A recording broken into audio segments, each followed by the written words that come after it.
Welcome to the Grow Strong Leaders podcast. I'm your host, Meredith Bell, and I interview business leaders who are committed to their own growth and the development of everyone on their team. If you enjoy my podcast, be sure to subscribe and rate it on your favorite podcast platform. Thanks for joining me for another episode of the Grow Strong Leaders podcast. Before I introduce my wonderful guest today, I want to invite you to check out a new offering from my company, Grow Strong Leaders. We've recently released a self-paced online program for leaders called GSL Skill Builder. For leaders who are eager to grow into the core values of their organization and strengthen their emotional intelligence, this program has the content and the practice to achieve both objectives. You can learn more about GSL Skill Builder at our website, growstrongleaders.com. I'm very excited to have as my guest today, Markey Read. Markey, welcome to my show. Good to be here. Well, Markey and I met at a course not long ago. It's been several months ago now. And then we were reintroduced to each other by one of our mutual colleagues. And so it's really good to have another conversation with you. Markey, before we get started with your interview today, I want to introduce you in a more formal way to my audience. Markey is an internationally acclaimed trainer and consultant, renowned for her innovative approach to team and project leadership. She champions the belief that everyone possesses innate leadership qualities, though mainstream corporate culture often obscures these talents by favoring certain styles over others. With over 30 years of experience in coaching, training, and developing dynamic leadership teams, Markey specializes in empowering emerging leaders and entrepreneurs to harness their unique superpowers while effectively delegating, and I love this term, their bozopowers, allowing them to excel in their areas of expertise. She's the author of 2 books, Leadership Styles and Launch, Grow, and Prosper as a Woman Solopreneur. So, Markey, my first question is to tell us a little bit about your own journey that led to the work that you're doing today with clients. Sure. I started as an entrepreneur as a young woman. And a big motivation for me with that was that when I was working for other organizations, I always felt like I was working really hard for somebody else's company to grow. And I mean, really at like 25, I said, I want to do this for myself. I had a few fumbles with some businesses that didn't work out quite so well. I learned a ton. But by the time I was 27, I was firmly planted as a co-owner in the business that I now fully own. And I started out really with a lot of, that sort of that young energy of I think I can do this better than everybody else, and quickly learned that there's a lot to learn. But I also really see now, tracing back my story, that my natural tendencies, my superpowers, really lended themselves well to what I might consider a more traditional kind of leadership role. And as a young professional, I didn't feel like I was getting that kind of an opportunity with organizations because I was young. I was young and inexperienced. But as the CEO of my own company, because the fastest way to become a CEO is to start your own company, I suddenly was in that position of that leadership, and I had to learn fast. Again, made a lot of mistakes, but felt very at home in that space. And so as I worked with clients, I saw more and more how so many people that came to me. So I started out in the career development space. And when people came to me and they told me their stories, I was always just amazed at how beautiful these stories were. And I said, "Oh, well, so let's talk about your leadership." And they said, "Oh, no, no, I'm not a leader. I'm not a leader." And I said, "Excuse me? I think you are. I think you're very much a leader. And why aren't you, owning that space?" And it was because they didn't see themselves in that. So my style doesn't exactly match the what I would call the corporate style, but I heard their sort of their disconnect in my own feeling like I never found my place in the corporate world. And so I that's what really intrigued me to go into that more. And the more I've investigated and more I've investigated it all, the more I've really come to appreciate how dynamic we all are. And then the piece around the bozo powers was also really insightful for me. It's like, don't try to do all the things that I'm really bad at, like really bad at, as my focus. Really focus on the things that I do well, like breathing, that they're as easy as breathing in and out for me. And just a funny aside, one of my insights about that I needed to be in a position where I got to coach people is that I used to always get in trouble for talking too much to my coworkers when I was at whatever job. I was a journalist when I started out. As at 21, I worked as a journalist in Boston, and I was always getting in trouble for talking to people, like people, my coworkers, taking up their time because I was curious about people. And so that was a clue for me that I needed to be in a position where it was my job to actually talk to people and learn about their lives. Love that story because, oftentimes we are shamed into, feeling bad about something that we've done. And I remember, Marky, this is so funny. As you were talking, I wasn't sure how far back you were going to go with that story. I can remember in first grade getting in trouble because I got out of my seat when the teacher was out of the room and we weren't supposed to do that. But I had seen a fellow student on the wrong page and I wanted to help him and get him on the right track. But I got in serious trouble for doing that. And Yeah. so as I was listening to you describe your own strength, I thought, I've always wanted to help people, and Yeah. help teach people. And so it is interesting how these early experiences, even though they can be framed as a negative, can actually point to something that is a real strength of ours. Right. In fact, I often say to people, I ask people, what did you get in trouble for as a child? Like, what were the things that adults around you said, don't do that? And it was some of their natural energy coming out. And it what didn't fit in the environment, in a classroom where you're all supposed to sit quietly, or you're not supposed to speak out, or in a workplace where your job isn't to be in charge of things and you want to be in charge of everything.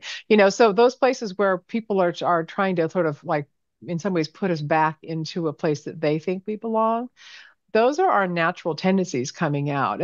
And really the great thing about personality type is that our natural tendencies show up very early in life and we express them. It's really a journey of self-expression in evolving into our personality type. I'd love to explore a little bit about that. Because of course some people feel the word type puts you in a box, but I think you have a much more expansive view of that. In fact, you have this whole book on that. Talk a little bit about what you mean when you say personality types and how do you describe them? Sure. So I'm using personality type in the Jungian personality type theory, which most people know as the Myers-Briggs type indicator or the MBTI.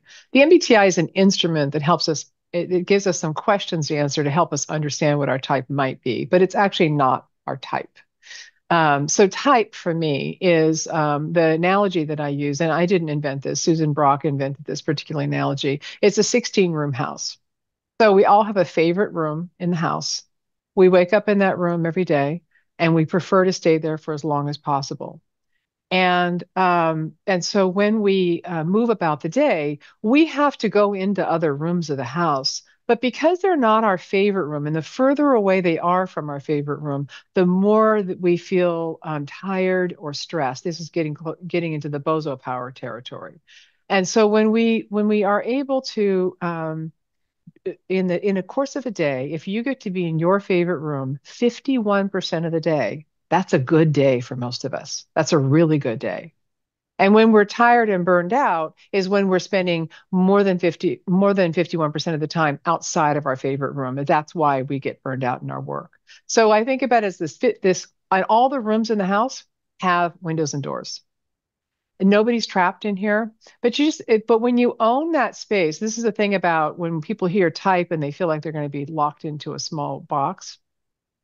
But when you own your room and you really stand strongly in that every day as your starting place, then you're starting from your strengths. You're starting from a really solid place and you're not denying who you are, you're embracing it. And then go out and explore and go out and develop and develop skills. We all have to do things that are well outside of our preferences because we're humans and we live on a complex planet. But so type isn't an excuse to for bad behavior or misbehavior or sort of blatant negligence, right? It's not an excuse for ourselves to be in bad behavior, but it often gives us clues about why I might feel more stressed or tired, and also gives me great clues about why I'm excited and energized by other things. Hmm. I can definitely relate to that. I'm sure Yeah, everyone listening can. yeah, When you think about the days where you end the day feeling energized versus mentally tired, for me, having conversations like this is a real energizer. I yeah. so enjoy connecting with people. And I have my quiet days where I'm working on a project and I have to be very focused. And I enjoy that to a degree, but I would not want to have to do that every day. I really Right, right. And enjoy that's the the balance, right? interaction. We all need some of each. And where our preferences show up is that 51%. Is do you prefer something 51% or more of the time? That's a preference. And then I can do the other stuff. It's just not where I want to be day in and day out. Mhm. Well, let's look at this whole idea of the superpowers and the bozo powers, because Sure. a lot of my listeners are in a specific role inside of an organization. And so they do have these requirements. So let's look at what could they do to identify their superpowers as well as well, first let's have you define what is a superpower and how do you distinguish that from, say, just a normal skill, let's say, versus what's a bozo power? Sure. So superpowers to me are innate. They're the kinds of things that we take for granted. Other people observe them in us and they say, how do you do that so easily? And you think, well, gosh, doesn't everybody? No, not everybody does. And so that's part of those, some of the clues. So some of my superpowers were talking to people, relating, empathizing with people, but also understanding, being able to understand complex information and put it into an article. As a journalist, I was well suited to the work I did. I took in a lot of new information, I assimilated it quickly, and I was able to spit out an article about it. And so skills are things that we have to develop because we live on a complex planet, and most of us have complex lives where we just need to be able to do things. And there are things that we can do. So one of the ways to think about it is your dominant and your non-dominant hand. If I asked you to sign your name with your dominant hand, you would sign it like you always sign it. And I mean sign, not just write, like print it, like really sign it like you're signing a Mhm. legal document. And then if you do it with your left hand, many of us are able to mimic what we can do with our right hand, or our non-dominant hand, but it takes us longer. We grumble a little more about it, and we sort of have a lot more self-criticism about it. We think we should be better at it, even though it's our non-dominant hand. So that's kind of one of the differences. And then our bozo powers are really our blind spots. The things that you're just like, holy cow. I mean, you just don't get it. Like you're like, how does anybody even do that all day? So honestly, I've been in business for, more than 30 years. And one of my bozo powers is accounting. Like I understand it theoretically, but for me to get in and do it every day, I used to do my own and I had a lot of terrible, terrible mistakes that cost money. And so now I hire out somebody to come and do that for me. And I trust that because it's for her, it's one of her superpowers. She loves it. She loves it and she's really good at it and she's really fast. And we don't get into financial trouble anymore because of that. So, so that's the difference between and she and I get along really well. We fully appreciate each other's differences, but her superpowers are my bozo powers. And it's the details, it's the very specific details that I have to get into and make sure all of them stack up exactly and do that day in and day out. That's the stuff that is my bozo powers. I can, I'm so fortunate because one of my business partners, Paula, uh, has as her superpower the whole financial side of the business. So I've always been grateful for her expertise, her skills, and her that being a superpower for her. There are a lot of ways that she really we complement each other. And I think that's really a key piece. What would you suggest, thinking of leaders who are, have people on their teams and maybe wondering, have I really discovered the superpower of each person on my team or of myself and what their individual bozo powers might be that I'm asking them to do that Hmm. may not be be for the total benefit of the team or the organization because I'm misplacing some of those assignments or projects.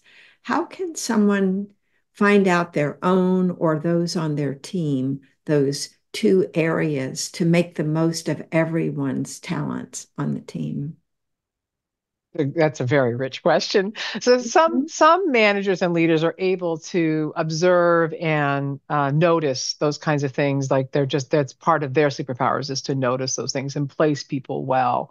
But if you really don't know and you're sort of mystified about how to figure it out, bring somebody in. I mean, so what I do, I go into corporations and organizations and teams and I help them understand what those dynamics are and make it explicit. So sometimes we have a general idea that somebody might be good at something or better at something than someone else, but we don't know how to articulate it, or the organization doesn't allow for some of that growth or shifting of responsibilities.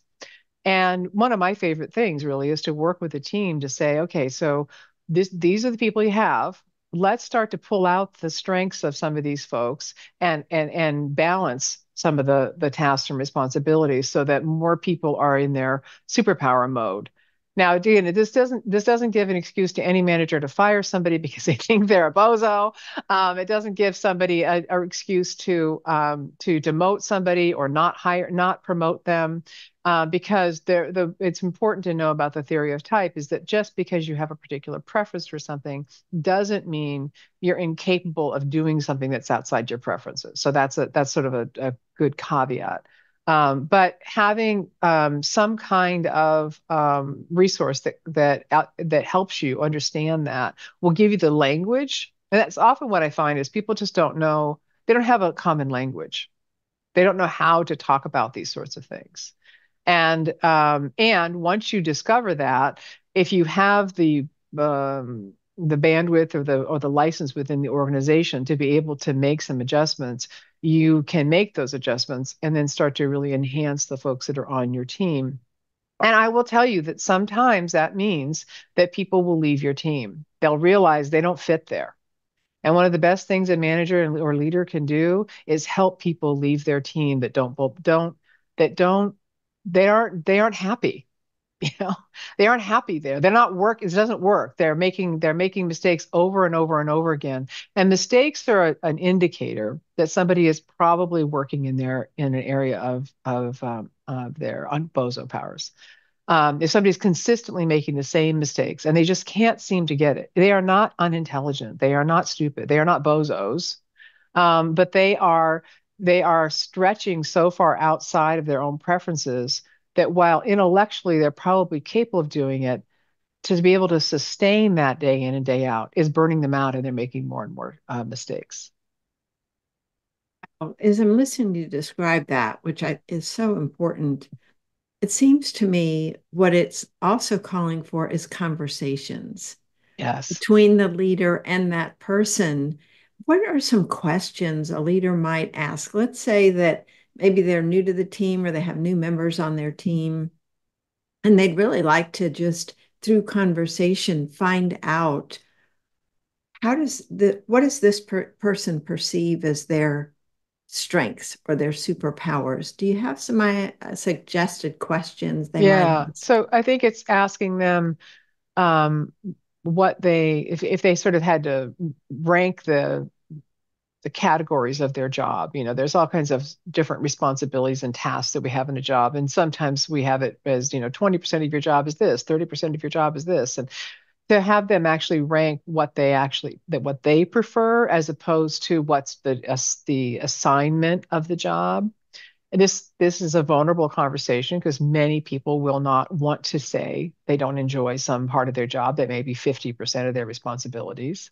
But if it's done in an atmosphere of true curiosity and true trust, and this is where that leader and manager has to have done some good trust building with their people to make sure that they're not suddenly saying, "Well, so I want you to tell me what your strengths are because we're going to be moving people around." We can't approach it like that. It has to be some safety. And that's sometimes where either somebody inside of the organization acts as a facilitator or a mediator, or somebody external. So oftentimes, for example, when I come into an organization, I'll have a manager tell me, I know there's some people that aren't happy here, but I can't I can't seem to have that conversation. And they may not say these are the three people, but they might tell me some things about the dynamics. But I can say a lot of things inside of a conversation from the outside that nobody could say from the inside. So so it's a whether it's a coach or a consultant, a trainer that you bring in, they could often give permission for people to speak up and say, I don't, it's not, this, I'm not really, I don't want to be here. This isn't my place. It's Mhm. best if the individual says that because they start to then claim their room. They start to say, okay, this is not my favorite room. I want to be in a different room. And is there a place at this organization or is there someplace else I need to be? But it's scary for a lot of people. That's a scary conversation for leaders and managers because they may not feel like they have new people to replace them. It's a scary conversation for the employee because they might feel threatened or vulnerable about their position and whether they're going to be able to stay there or they can find another position. So those are tricky places, and I think that it comes from trust. It comes from trust. Makes a lot of sense. One of the things that I can tell for myself when I'm in my favorite room is I lose track of time. Yeah. I'm involved and all of a sudden, poof, an hour's gone. And like, what happened? Whereas if it's something I'm not especially enjoying, I might be looking at the clock often or just thinking, gosh, this is really dragging on. Do you see that perception of time It in is very in much, your we work? talk about that magic of flow. That Yeah. was a big deal. I don't know, maybe a decade ago, everybody had to be in flow, which is difficult to maintain every day, right? But there are clues. There are clues in that when you are truly in flow, and I don't even start to imagine that anybody could be in flow all day because it's a rare life that you would have that you could be in flow all day. But when you do notice yourself losing track of time, pay attention to what you were doing. And by the way, the people or environment you were in. There are many people who do jobs, that do tasks, have responsibilities. Like I know many people who are accountants inside of organizations that if we look at the statistics, they should, quote, should not be an accountant, but they're in an organization that really works for them. The environment works, the values match. Like there's all this about this, and so because they're really fed by the environment, they're smart people. They know how to do the bookkeeping and accounting. But because the environment around them has so many of the other sort of nutrients for their type, they're able to really be good at that. Now they may evolve into other things. I know, for example, a woman who started in accounting, moved into benefits when as the company grew. She added benefits and eventually became the HR manager and left behind the accounting. So she understood accounting, but her favorite thing was the HR function, and the benefits was her bridge because once she got Mm. into the benefits she understood all the numbers and all the policies, and she was talking to people about their policies and their options and helping them make those decisions, really tapping into her natural ability to be connected with folks. And then the HR function started to grow and she moved into that. Hmm. So that's somebody who she still understands numbers, she's still good at them, she's not afraid of them. But over time, as she evolved, she realized that she wanted to do more of the people and less of the numbers. I just love that example. And what I was thinking as you were describing that is it's important to stay open to new possibilities because sometimes we get this idea, oh, I decided I'm going to pursue this and feel like we need to stick with that path. But if we monitor our level of happiness or satisfaction or energy around it, then uh, we could explore other things that would bring us a greater sense of joy, I think, Right. over time. Right. And So, so, how back do to you that. invite clients to do that? Or what were you going to say? And so back to the question you said about how managers and leaders can have those conversations is if they're only looking at the tasks and responsibilities, then that's often too small of a view of fit. Yeah. Because the vast majority of people, so I provide outplacement services, and the vast majority of people, I mean 90%, when I ask them what happened 3 to 6 months prior to you being let go, they say I got a new manager. And suddenly the whatever they were doing with the previous manager that was working, the whatever the previous manager saw as good stuff, yes, keep doing that, was different with this new manager. And the criteria changed, but nobody talked about it. Nobody talked about that this new manager has a different idea of productivity and excellence and all the wonderful quality, all the things that we track in an organization. They have a different idea about that, and nobody talks about it. And suddenly, this new manager thinks, "Who, what is wrong with you? What is, why can't you function?" And then all of a sudden, they are out and they land in my office. So sorry, I interrupted you. You had a good question that you were about to No, ask. that's such a good point. And, I think not only do people get let go, but they leave Yes, because of what happened. And that happened to me in the field of education. Year one, at this one school system, I had one type of boss who really valued me and gave me free rein and took advantage of my superpowers. And then we got a new superintendent, and the next boss that I got, because things got shuffled around, it stifled me. And even the superintendent stifled me in so many ways. I was like, I just can't do this. So yeah, that was an example of taking my superpower of teaching into a different arena where I started my own business and did training for companies. So, I love it.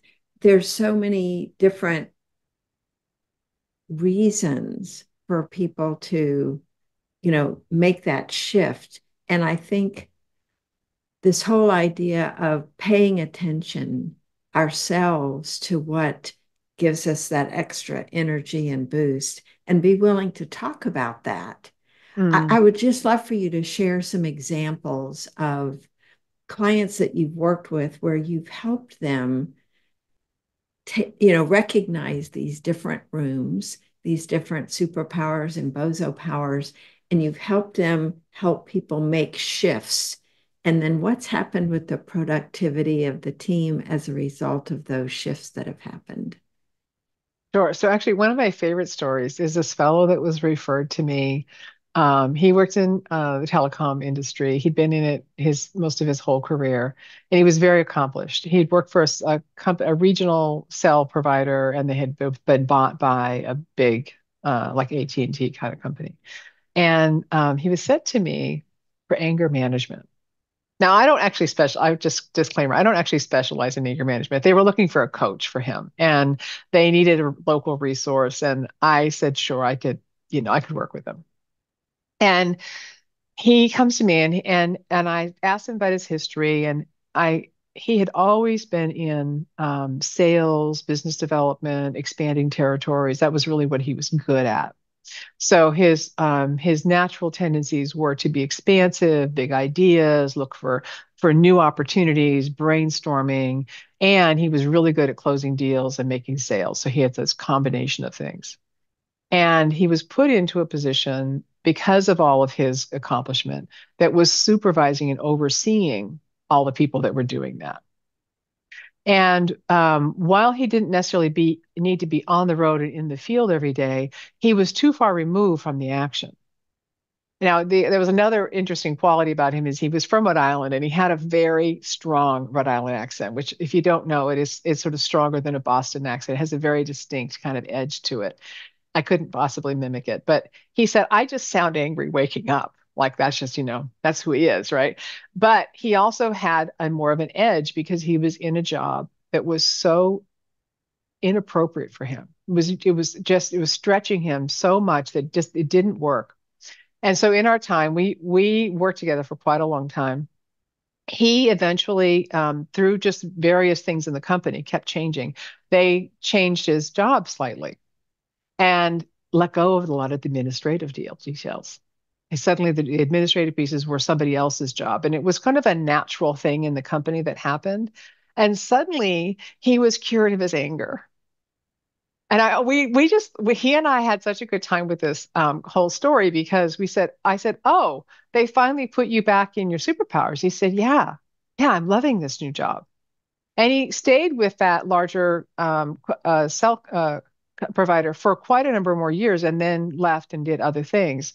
But it was a great story of just like the really strong, very accomplished professional given tasks that were so not his, they were his bozo powers. And suddenly he seemed disgruntled, right? He seemed angry and disgruntled because he was tired.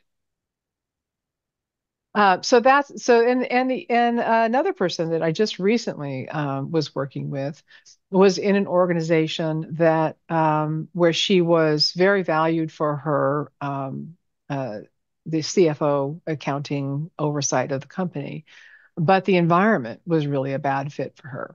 She didn't get along with the manager, and the manager was the kind of the top of the organization. There was nobody else to go to. She reported directly to that manager, and the conflict became more and more difficult for her to manage. That while she loved the work she did, the environment was Mhm. inhospitable to her. Now there were other people there that loved this manager. He was a popular manager. It just didn't really. There was a conflict between her and this manager, and she made some changes. She kept trying to adjust things. And eventually she left and she went into business for herself because she saw that she wanted to be a bit more of in charge of her own environment. She wanted to choose the clients that she was working for more overtly rather than just happen to be working for. But in that time we worked together, what she got to see was that it wasn't the work. She was thinking she might need to leave her profession because the environment was not she was not seeing the success in her own career that she knew herself to have. And when we got clear that it was the environment there, she was able to reclaim that and then design an environment for herself that suited her to be able to do the work she does and do it very well.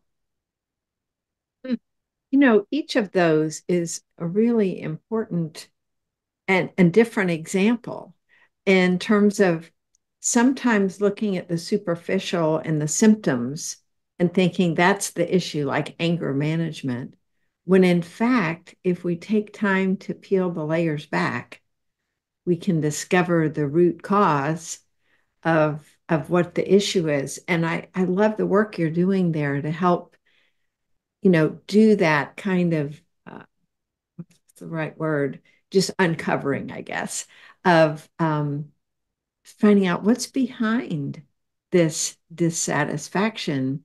And I wonder if that's not a really big takeaway for my listeners too, to not assume because we see a certain behavior, assuming and taking it at face value, that Yeah. it could be representing something else that's not right.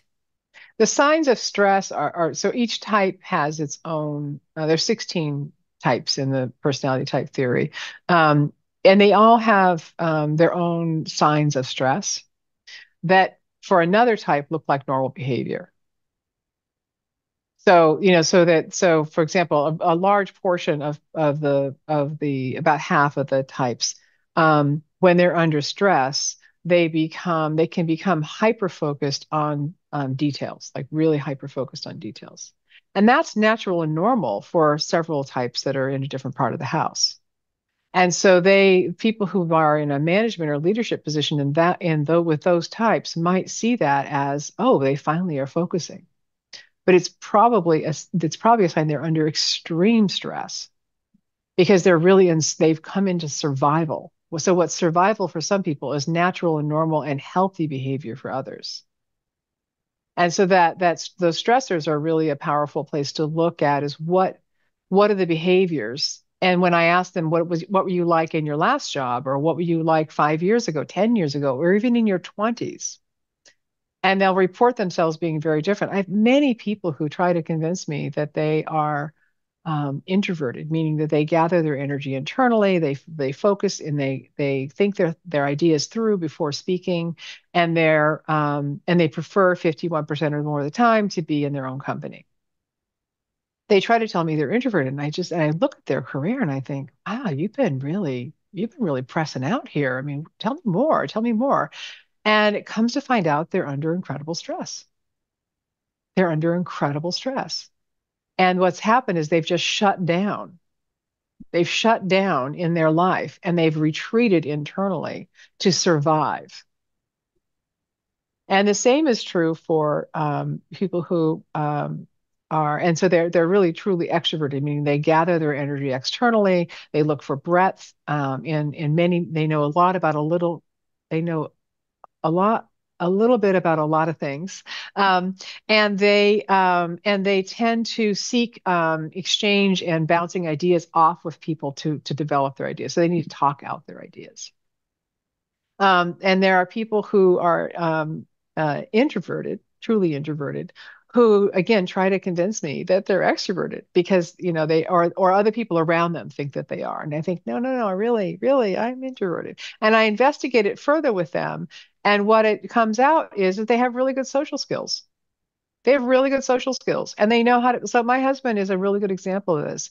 He's absolutely an introverted, like he's completely solidly at peace being introverted. And yet he spends a remarkable amount of his time in front of people teaching and training.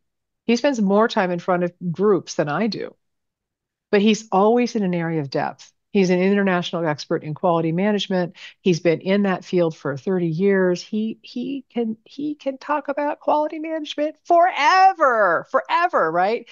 And when he's in his area of depth, he's more animated, he's got a better sense of humor, he seems spontaneous, he's having a good time with the group. I have also co-facilitated with him in areas where he doesn't have that depth. And he's a very different trainer. He's a very different trainer. He's good. I mean, he's a really good trainer. He can sort of make it and get through just about anything, but I can see the differences. And we actually train well together. We have a good kind of team when we work together.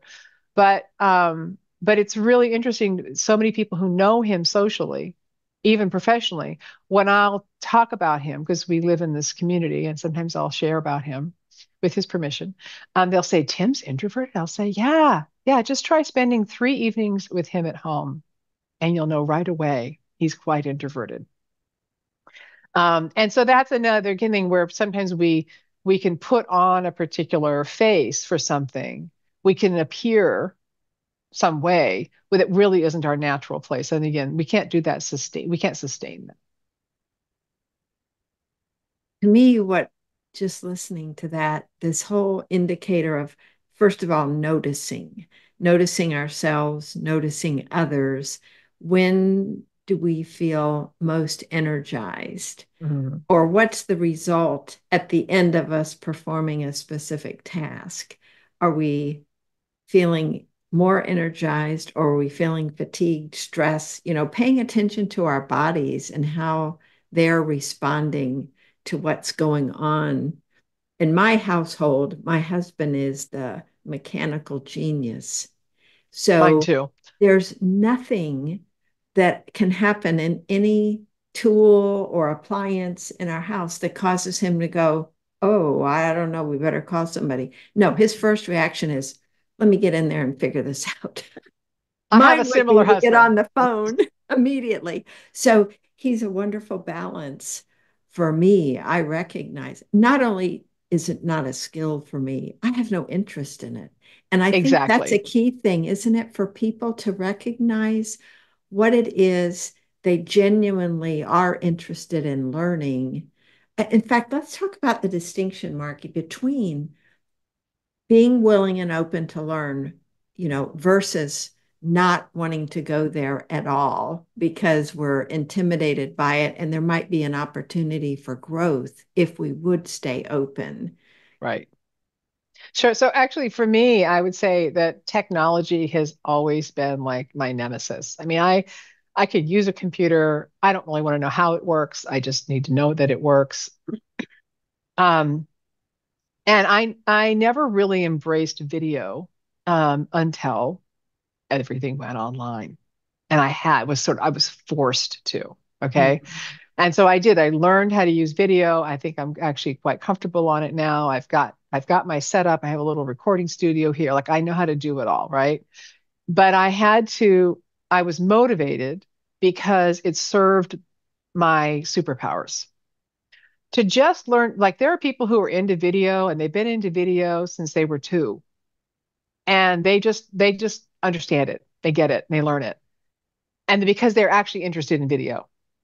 I'm really not interested in video. I'm interested in um, more channels, more opportunities to help people and communicate and work with people. And so video was a vehicle. And so once I got over some of the tech, and because of course there's also a lot's changed in video because when I started in business, video was very different. Now Yeah. we have all these fabulous apps and things on our phone, and the cameras are great and all that. And so those things made it easier. But I was very motivated to get into the tech of video and learn about the things that I needed to purchase, the very specific thing because it served my higher superpowers. But just learning the tech for the sake of it, I really don't care. I have a brother who's an IT consultant, and he's one of those guys that reads the manuals. Like he's like people say to him, "How did you know how to do XYZ?" He said, "Oh, I read the manual." And they look at him like he has five heads. But that's his superpower. He completely geeks out on it. And that's why he does what he does. I love the fact that you have brought up this whole thing of our motivation, our Mm, reason why we might want to be open to learning something new, even if initially it's unfamiliar or intimidates us. If we have that bigger goal, the bigger reason, then that can ease us into stretching into that area. And now you probably don't think twice about recording a video because you've acquired that. And I think this goes back to what we were talking about, the distinction between a skill and a superpower. You now have that skill that serves yes. your superpower. And I think that helps you feel more comfortable, more like you're just in the adjacent room Yeah, right, than at right. the Because other end right. of the house. Yeah. And because it's also, I became more familiar, right? So I had to get the familiarity and I had to have a good reason to become friendly and familiar with it rather than just to learn how to do it. For its own sake, right?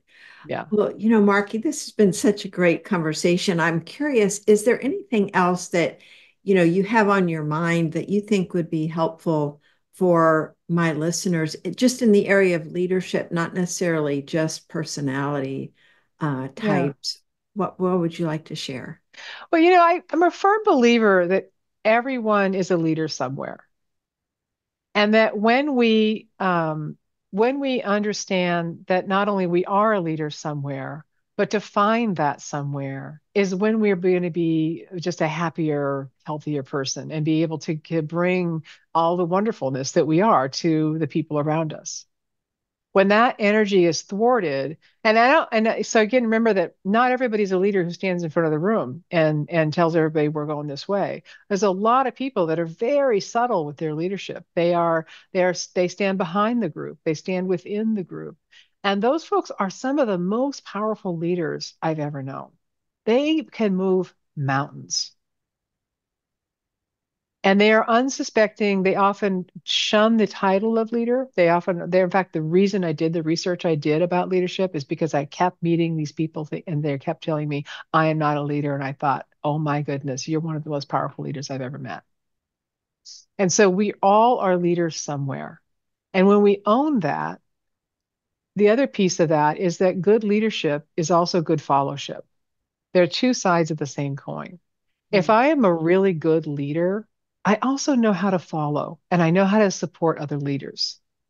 And if I'm a really good follower, then I can also step into uh, leadership and not have it be an ego trip or something that I deserved. Is rather than it's just this is space opened up. I'm stepping into it.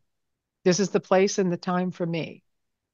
So leadership and fellowship are two like bozopowers and superpowers that I use often because I want people to understand they're the same thing.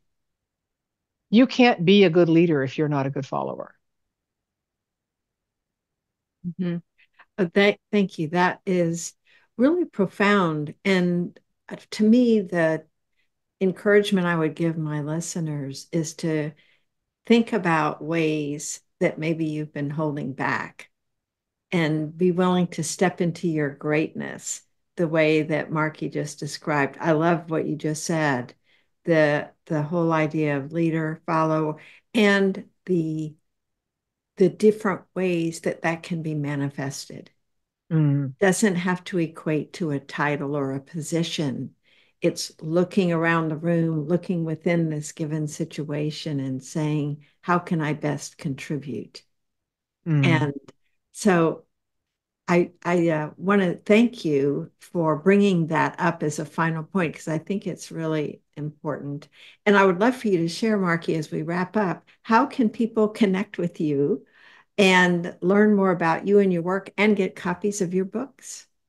Well, so I wanted to show you the book is called Leadership Styles. It says Yeah. acting on informed decisions with your cast of characters. So it's understanding that we have a whole cast of characters inside of ourselves that are our committee. And how they can get a hold of me is my website is mrgrp-us.com. So that's Markey Read Group, mrgrp-us.com. The book is available there. There's also a really great place where if you're interested in learning more about your leadership style and you know your type, or you're interested in knowing about your entrepreneur style, which is my next book that I'm working on. You can, if you know your type already, it's in the show notes, right? That they can click on that and they can go in and actually get a description of their leadership style in the model that I'm talking about, and or their entrepreneurship style. So that's great. Well, thank you. And which social media platforms are you on? I'm at on Facebook. I'm at Markey Read MRG. I think it's called. On LinkedIn, it's Markey Read. It's MarkeyRead. And on Instagram, I'm also Markey Read. That's great.